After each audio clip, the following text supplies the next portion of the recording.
Assalamualaikum warahmatullahi wabarakatuh. Halo, selamat pagi anak-anak. Semoga kalian selalu sehat dan dalam lindungan Allah Subhanahu wa Ta'ala. Pada kesempatan ini, Ibu akan memberikan materi tentang PHBS, perilaku hidup bersih dan sehat. Nah, sebelum lanjut ke materi yang lebih luas lagi, maka kalian harus mengetahui apa itu pengertian PHBS. PHBS adalah seluruh perilaku kesehatan yang dilakukan karena kesadaran pribadi sehingga keluarga dan anggotanya mampu melindungi dirinya pada bidang kesehatan dan memiliki peran aktif dalam aktivitas masyarakat.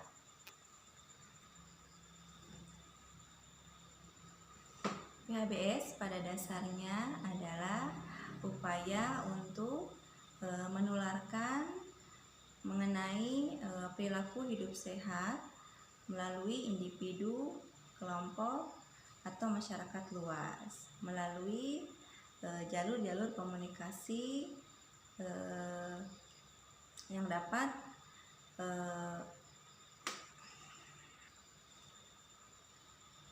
melalui jalur-jalur komunikasi untuk berbagi informasi. Nah, ada berbagai informasi yang bisa dibagikan, diantaranya melalui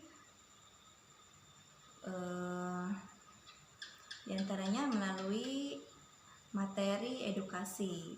Nah, guna untuk meningkatkan sikap dan perilaku hidup bersih dan sehat.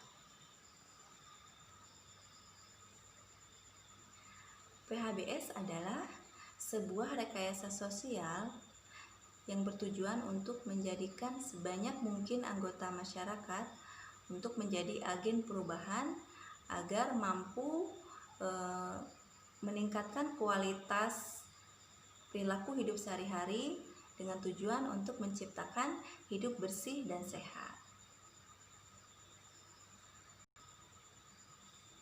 Nah, lalu tujuan utama dari PHBS adalah meningkatkan kualitas kesehatan melalui proses penyadartahuan yang menjadi awal dari kontribusi individu-individu dalam menjalani perilaku kehidupan sehari-hari yang bersih dan sehat.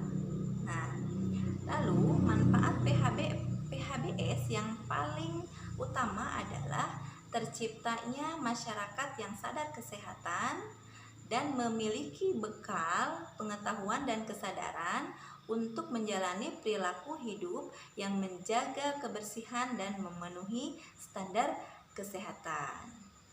Nah, lalu ada beberapa tatanan yang bisa Ibu sampaikan, diantaranya adalah PHBS di rumah tangga, PHBS di sekolah, PHBS di tempat kerja, PHBS di tempat umum, dan PHBS di sarana kesehatan.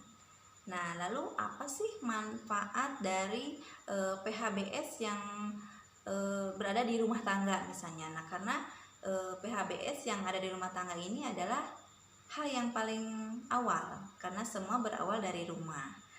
Nah, menerapkan PHBS di rumah ini tentu akan menciptakan keluarga yang sehat dan mampu meminimalisir penyakit. Nah, lalu manfaat PHBS di rumah antara lain setiap anggota atau keluarga mampu meningkatkan kesejahteraan dan tidak mudah terkena penyakit. Nah, rumah tangga yang sehat ini mampu meningkatkan produktivitas anggota rumah tangga, dan manfaat PHBS di rumah yang lain adalah anggota keluarga terbiasa untuk menerapkan hidup sehat dan anak dapat tumbuh dengan sehat dan juga tercukupi gizinya. Nah, lalu apa manfaat PHBS di tempat kerja? Nah, manfaat PHBS di tempat kerja ini adalah kegiatan untuk memberdayakan para pekerja agar tahu dan mau untuk melakukan perilaku hidup bersih dan sehat. Nah, dan berperan dalam menciptakan tempat kerja yang sehat.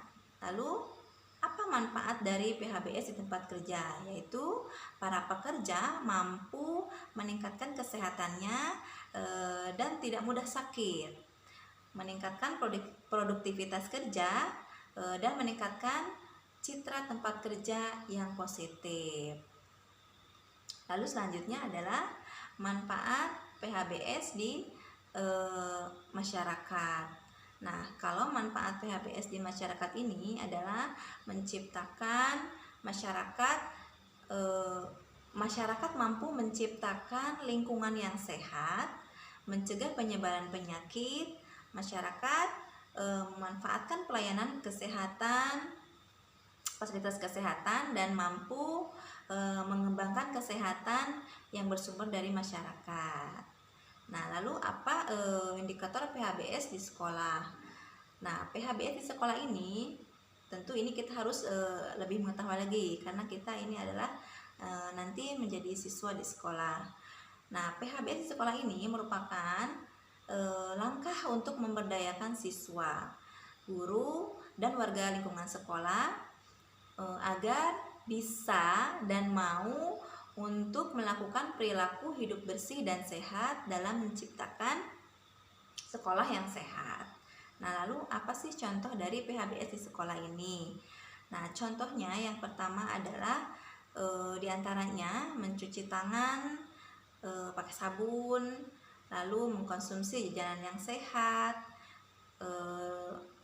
memiliki jamban yang sehat, olahraga yang teratur, lalu memberantas jentik nyamuk, tidak merokok di lingkungan sekolah, membuang sampah pada tempatnya, lalu melakukan kerja bakti bersama warga lingkungan sekolah agar sekolah menjadi bersih dan sehat. Nah, itu adalah contoh PHBS di sekolah. Lalu bagaimana indikator PHBS di rumah? Nah, kalau indikator PHBS di rumah tangga, contohnya diantaranya adalah satu, persalinan yang ditolong oleh tenaga kesehatan. Nah, persalinan yang dapat pertolongan dari pihak tenaga medis itu baik dokter, bidan, ataupun para medis yang memiliki standar dalam penggunaan peralatan yang bersih, steril, dan juga aman. Nah, langkah tersebut dapat mencegah infeksi dan bahaya lain yang beresiko bagi keselamatan ibu dan bayi. Nah, yang kedua adalah pemberian ASI eksklusif. Kesadaran mengenai pentingnya ASI eksklusif, ASI bagi anak usia 0 sampai 6 bulan itu menjadi bagian penting dari indikator keberhasilan praktek perilaku hidup bersih dan sehat pada tingkat rumah tangga. Nah, lalu yang ketiga adalah menimbang bayi secara berkala. Nah, biasanya praktek tersebut ada di posyandu. Nah, biasanya anak ini yang berusia 1 bulan sampai 5 tahun. Nah, posyandu ini bisa memantau bagaimana kesehatan dan pertumbuhan anak. Lalu menyediakan kelengkapan imunisasi, penimbangan secara teratur, dapat memudahkan deteksi dini kasus gizi buruk. Nah, lalu selanjutnya adalah cuci tangan dengan sabun dan air. Nah, praktek ini selalu menjadi prioritas utama bagi kita. Walaupun sebelum masa pandemi ini cuci tangan ini sekarang menjadi hal yang paling mewah, gitu ya. Nah, lanjut yang kelima adalah menggunakan air bersih.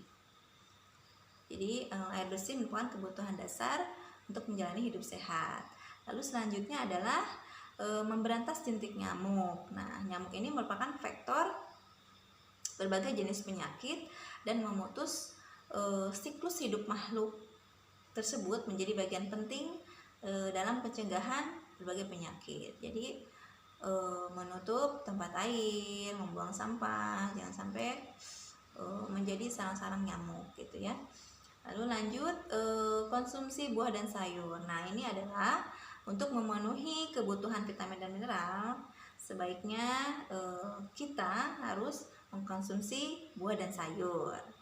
Lalu yang kesembilan adalah melakukan aktivitas fisik setiap hari. Nah, banyak sekali aktivitas fisik ya, bisa kalau dalam di rumah tangga misalnya kayak ibu-ibu misalnya membersihkan rumah, mengepel lantai, lalu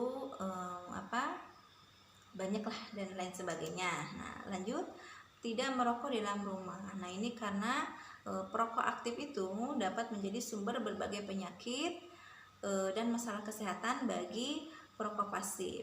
Nah, berhenti merokok atau setidaknya tidak merokok di dalam rumah. Nah, itu dapat menghindarkan keluarga dari berbagai masalah kesehatan.